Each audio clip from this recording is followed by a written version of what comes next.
శ్రీమహాగణాధిపతయే నమః. ఓం గురుభ్యో నమః. ఓం శ్రీమాత్రే నమః. అరుణాం కరుణాతరంగితాక్షీం ధృతపాశాంకుశపుష్పబాణచాపాం అనిమాదిభిరావృతాం మయూకైః అహమిత్యేవ విభావయే భవానీం. శ్రీమాత్రే నమః. ప్రేక్షకులకి ఆ లలితాంబిక అమ్మవారి యొక్క అనుగ్రహం పరిపూర్ణంగా కలగాలని మనస్ఫూర్తిగా కోరుకుంటూ మనం ఈరోజు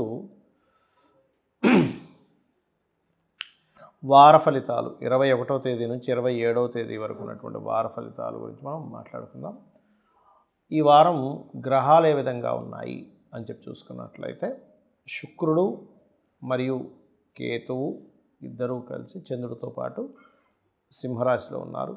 వృషభం మన కన్యారాశిలో, సింహం తర్వాత ఉండే కన్యారాశిలో రవి బుధులు, తులారాశిలో కుజుడు, కుంభంలో రాహు యొక్క సంచారము, మీనంలో శని యొక్క సంచారము, మిథునంలో గురువు సంచారం జరుగుతుంది. అయితే ఈ చంద్రుడు 21వ తేదీ నుంచి 27వ తేదీ వరకు మనకి సింహం నుంచి వృశ్చికం వరకు సంచారం జరుగుతుంది. ఈ యొక్క గ్రహస్థితిని అనుసరించి ఏ రాసుల వారికి ముందుగా లగ్నం చూసుకుంటే, లగ్నం తెలియని వారు రాసి చూసుకోవచ్చు. వారికి ఎటువంటి మంచి ఫలితాలు జరగనున్నాయి, ఏ విషయాల పట్ల మీరు జాగ్రత్త వహించాలి, మరియు ఏ దేవతారాధన చేసుకోవాలనే విషయాలు మనం ఒక్కొక్కటిగా తెలుసుకుందాం. అయితే ఈ విషయాలు చెప్తుంది నేనైనప్పటికీ కూడా చెప్పిస్తున్న సాక్షాత్ లలిత అమ్మవారిగా భావిస్తూ తెలుసుకుందాం. కుంభరాశి వారికి కనుక చూసుకున్నట్లయితే లగ్నంలో రాహువు కాస్త అపోహలు, ఏం చేయాలన్నా సరే కొంత స్ట్రెస్ ఇట్లాంటివి ఇస్తూ ఉంటుంది. కాకపోతే ఈ ధనాధిపతి అయినటువంటి గురువు పంచమ స్థానంలో ఉన్నందుకు ఈ గురువు ఇచ్చేటువంటి రిజల్ట్లో పర్టికులర్గా ఏంటంటే, మీకు ఈ ధనాధిపతి పంచమ స్థానంలో ఉండేటువంటి వాటిల్లో ప్రధానంగా ఈ సంతాన సంబంధించిన విషయంలోని మరియు ధన సంబంధించిన విషయంలోని ఇంప్రూవ్మెంట్స్ అయితే ఉంటాయి, అందులో ఎటువంటి సందేహం లేదు కుంభం వారికి. అయితే ఈ దశమాధిపతి భాగ్యంలో ఉంటూ అష్టమంలో 2 గ్రహాలు ఉన్నందుకు కాస్త ఉద్యోగ సంబంధించిన విషయంలో మార్పులు, లేదా తండ్రి ఉద్యోగం విషయంలో మార్పులు అవ్వడం వల్ల కూడా కొంతవరకు కొన్ని మార్పులు చేర్పులు చూపిస్తున్నాయి. కాకపోతే మీరు ఏదైనా ప్రాపర్టీ తీసుకునేటప్పుడు, అందులో ముఖ్యంగా ఎవరితోనైనా పార్ట్నర్స్తో కలిపి ప్రాపర్టీ తీసుకోవడము, లేనట్లయితే ఒక వాహనం తీసుకునేటప్పుడు చాలా జాగ్రత్తగా ఉండండి. ఎందుకంటే ఇక్కడ సప్తమ స్థానంలో శుక్రకేతువులు ఉన్నారు. కాకపోతే పంచమంలో గురువు ఉన్నందుకు కొంత దేవతా సంబంధించిన విషయంలో చక్కటి కలిసి రావడం ఇలాంటివన్నీ ఉంటాయి. కాకపోతే ఇక్కడ వివాహ నిర్ణయాలు తీసుకునే విషయంలో ఈ వారం వీలైనంత మటుకు అవాయిడ్ చేయడమే మంచిది. అందులో ముఖ్యంగా 21వ తేదీ అస్సలు పనికిరాదు. 26, 27 తేదీలు ముఖ్యంగా మీరు చేస్తున్నటువంటి ఉద్యోగంలో ఎవరికైనా అప్పు ఇవ్వడం, వాళ్ళ ద్వారా అప్పులు తీసుకునేటువంటి విషయాలు కూడా మంచిది కాదు. ఇన్సూరెన్సెస్ మూలంగా బుధాదిత్యోగం అష్టమంలో ఉన్నందుకు అది కలిసి వచ్చేటువంటి యోగంగా చూపిస్తుంది, అందులో ఎటువంటి సందేహం లేదు. మరియు అలాగే కాస్త ప్లేస్ మారడం అనేటువంటిది కొంత స్ట్రెస్ఫుల్గా ఉంటుంది. ఆకస్మికంగా అనుకోని సందర్భంలో ఇంకా తప్పనిసరి ప్లేసెస్ మారాల్సినటువంటి పరిస్థితులు ఏర్పడుతుంటాయి. ఏదైనా కోర్సెస్ తీసుకునేటప్పుడు కూడా ఈ కోర్సు ద్వారా ఎలా ఉంటుంది ఏమిటి అనేటువంటిది చూసుకోండి. ఎందుకంటే ఇక్కడ ఈ కోర్సెస్ సంబంధించిన విషయంలో చతుర్థాధిపతి ఎప్పుడైతే కేతువుతో ఉన్నాడో, తొందరపడేదో ఒక కోర్స్ తీసుకోవడం, దాని తర్వాత అయ్యేది మనకి పెద్దగా యూజ్ అవ్వట్లేదు, ఇవాళ రేపు చూడండి కొన్ని ఏఐ కోర్సెస్ కొన్ని ఉంటాయి, అందులో కొన్ని మంచివి ఉంటాయి, కొన్ని ఫేక్ ఉంటాయి, అవసరం కాని ఉంటాయి. కాబట్టి మీకు ఏమవుతుందంటే, ఈ చతుర్థాధిపతి ఎప్పుడైతే శుక్రుడు కేతువుతో ఉన్నాడో, ఏదో యాడ్ చూసి ఎవరో ఏదో చేస్తున్నారు, సొసైటీ మొత్తం ఇటు మారిపోతున్నాను, కొన్ని కొత్త కోర్సెస్ వైపు వెళ్ళిపోతూ ఉంటాం. బట్ అది ఎంతవరకు ఫ్రూట్ఫుల్ అవుతుంది, ఎంతవరకు మన జీవితంలో ఉపయోగపడుతుంది అనేటువంటి విషయాన్ని మర్చిపోయి ముందుకు వెళ్తూ ఉంటారు. ఈ యొక్క విషయాల్లో కాస్త జాగ్రత్తగా ఉంటూ దత్తాత్రేయుడి యొక్క ఆరాధన, విష్ణు సహస్రనామాలు చేయండి, అన్ని విధాలు బాగుంటుంది. అయితే మనకి 22వ తేదీ నుంచి నవరాత్రుల్లో ఈసారి 11 రోజులు వస్తున్నాయి. అయితే ఈ నవరాత్రుల్లో ఎవరెవరు ఎటువంటి సమస్యలు ఉన్నవారు ఆ రోజు ఆ దేవతా స్వరూపాన్ని కేవలం నామమాత్రము చేత వాళ్ళు అనుకున్నటువంటి సంకల్పాన్ని నెరవేర్చుకోవడానికి, వాళ్ళకు ఉన్నటువంటి ఇబ్బందులు తొలగించుకోవడానికి ఏం చేసుకోవాలి అని చెప్పి చూసుకున్నట్లయితే 22వ తేదీ మనకి బాలా త్రిపుర సుందరి యొక్క అవతారం ఉంది.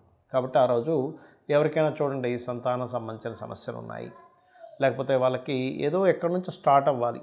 ఎందుకంటే మనకి గమనించుకున్నట్లయితే శ్రీచక్ర ఆరాధనలో మొట్టమొదటి మంత్రం బాలా త్రిపుర సుందరి ఇస్తారు. అంటే మీరు ఏదైనా సరే మీ యొక్క చైల్డ్ దీని నుంచే స్టార్ట్ అవుతారు. కాబట్టి ఆ రోజు మీకు సంతాన సమస్యలు ఉన్నా, లేనట్లయితే మీకు అనుకూలత, ఎందుకంటే 30 మంది బండాసురుడి యొక్క పుత్రుల్ని సంహరిస్తుంది అమ్మవారు. కాబట్టి 30 రోజులు బాగుండాలి, ప్రతిరోజు బాగుండాలంటే బాలా త్రిపుర సుందరిని చేయమంటారు. అందుకని ఓం బాలా త్రిపుర సుందరి అయి నమః అని చేసుకోవచ్చు. ఇక రెండవ రోజు 23వ తేదీ రోజు గాయత్రీదేవి యొక్క ఆరాధన. అంటే గాయత్రి జపం చేయగలిగితే చాలా మంచిది. మనకి ద్విజులు అంటారు, అంటే గాయత్రి ఉపాసన చేసే వాళ్ళని ద్విజులు, ఉపనయన సంస్కారాల వల్ల. అంటే ఏమిటంటే అక్కడి నుంచి వాళ్ళ లైఫ్ మారుతుందని. ఎవరైతే గాయత్రి చేస్తారో వాళ్ళ లైఫ్ మారాలి అనుకునేటువంటి వారు, ఒకవేళ సరే వాళ్ళకి మంత్రం లేదు, ఓం గాయత్రీదేవి అయిన నమః అని కూడా చేసుకోవచ్చు ఈ నవరాత్రుల్లో. అలాగే అన్నపూర్ణాదేవి. చాలామంది చూడండి, ఫుడ్ తింటే ఎలర్జీస్ రావడము, ఫైనాన్షియల్ ప్రాబ్లమ్స్ ఉండడము, లేకపోతే ఫుడ్కి కూడా ఇబ్బంది రావడము, కుటుంబ సంబంధించిన విషయాల్లో ఇబ్బంది ఉండడము, లేనట్లయితే మానసికమైన రుగ్మతలు ఎక్కువగా ఉండేటువంటి వారు ఓం అన్నపూర్ణాదేవి అయిన నమః అని ఈ నవరాత్రుల్లో చేసుకున్నట్లయితే అన్ని విధాలు బాగుంటుంది. అలాగే ఇక 4వ 25వ తేదీ కాత్యాయని దేవి. కుజదోషం ఉండి, సప్తమ స్థానం దోషం ఉండి వివాహం కానటువంటి వారు ఓం కాత్యాయని దేవి అయిన నమః అనే మంత్రం చేసుకోవచ్చు. అదేవిధంగా 26వ తేదీ మహాలక్ష్మి.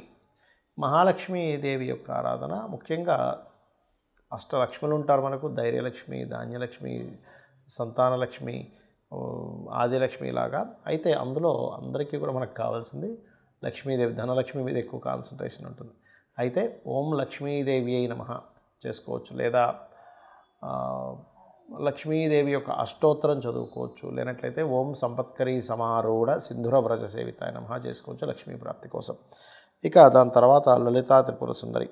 ఈ లలితా త్రిపుర సుందరి మనకి అవతారాల్లో 6వ అవతారంగా వస్తుంది. కాబట్టి ఈ లలితా త్రిపుర సుందరి యొక్క అవతారం విషయంలో మీకు ఇంకా ఇది అదేం లేదండి, పూర్తి లలిత చేసుకున్నట్లయితే అద్భుతం, ఇంకా మనిషి యొక్క జీవితం మారుతుంది. కాకపోతే పూర్తిగా మనం బిలీవ్ చేస్తూ చేయాలి, అంతేగాని ఎందుకంటే అనుమానంతో ఎందుకు చేయకూడదు అంటారు. అంటే అనుమానంతో చేసేది మనం కంటిన్యూ చేయము, కాన్సన్ట్రేషన్గా చేయము అది. ఇక అలాగే గమనించుకున్నట్లయితే మహాచండి. మహాచండి ఓం మహాచండీ దేవి అయి నమః అనుకోవచ్చు. శనికుజులు కలయిక ఉంది, వాళ్ళకి ఎలా ఉంటుందంటే శనికుజులు కలయిక ఉన్న వాళ్ళకి ఆ మహాదశలు అంతర్దశలు వచ్చినప్పుడు తీవ్రమైనటువంటి కష్టాలు, ఇబ్బంది పడుతూ ఉంటారు. అప్పుడు ఓం మహాచండీ దేవి అయి నమః చేసుకున్నట్లయితే అన్ని విధాలు బాగుంటుంది. ఇక అలాగే సరస్వతీదేవి. సరస్వతీదేవి చతుర్థ భావం పాడైంది ఎవరికైనా జన్మజాతకంలో, అప్పుడు వారు కనుక సరస్వతీదేవిని ఓం సరస్వతీదేవి అయి నమః లేదా సరస్వతి అష్టోత్తరం చదువుకోవడము, సరస్వతీదేవి సంబంధించిన శ్లోకాలు చదువుకోవడము, లేనట్లయితే చక్కగా మీరు హయగ్రీవ స్తోత్రం, జ్ఞానానందమయం దైవం నిర్మల స్ఫటికాకృతిం ఆధారం సర్వ విద్యానాం హయగ్రీవం ఉపాస్మహే అనే నామస్మరణ చేయడం వల్ల కూడా సరస్వతి అనుగ్రహం కలుగుతుంది, హయగ్రీవ అనుగ్రహం కూడా జరుగుతుంది. ఇక దుర్గాదేవి తర్వాత అవతారం దుర్గా. ఈ దుర్గాదేవి యొక్క అవతారం ఏదైతే ఉందో మనకి చూసుకున్నట్లయితే 30వ తేదీ వస్తుంది. అయితే ఆ అమ్మవారిని ముఖ్యంగా రాహు ప్రభావం కనుక ఎవరికైనా ఉంది అంటే అపోహలు, భయాలు ఉంటుంటాయి, అప్పుడు దుర్గా దుఃఖనాశిని అంటూ ఉంటారు. ఓం ధుమ్ దుర్గాయ నమః అని చెప్పి చేసుకున్నట్టయితే అపోహలు, భయాల నుంచి ఎప్పుడైతే మనకు భయం పోయిందో ధైర్యంతో మనం అడుగు ముందుకు వేస్తాం, తద్వారా మనం విజయాన్ని పొందుతాం. అలాగే అక్టోబర్ 1వ తేదీ మనకి మహిషాసురమర్ధిని. ఈ మహిషాసురమర్ధిని కూడా ఓం మహిషాసురమర్ధిని నమః అని చెప్పి చేసుకున్నట్లయితే మనలో ఉండేటువంటి నెగటివ్ ఎనర్జీస్ పోవడమే కాకుండా మన చుట్టూ ఉన్నటువంటి నెగటివ్ పీపుల్ కానీ నెగటివ్ ఎనర్జీస్ కానీ దూరం అవ్వడం జరుగుతుంది. అయితే ఇది ఎక్కువగా పాపగ్రహ సంబంధాలు యొక్క మహాదశలు, అంటే ఏదైనా నీచగ్రహం ఉంది, లేనట్లయితే 2 పాపగ్రహాలు కలిసి ఉన్నటువంటిది, అలాంటి మహాదశలు నడిచేటప్పుడు మహిషాసురమర్ధిని ఓం మహిషాసురమర్ధిని నమః చేసుకున్నట్లయితే మనకి చూడండి ఒక్కోసారి ఏదో బ్లాక్ మ్యాజిక్స్ అనో ఏదో గాలి ధూళి సోకిందనో భయపడుతూ ఉంటారు, అటువంటివి కూడా తొలగడం జరుగుతుంది. ఇక అదేవిధంగా రాజరాజేశ్వరీదేవి ఆఖరిగా.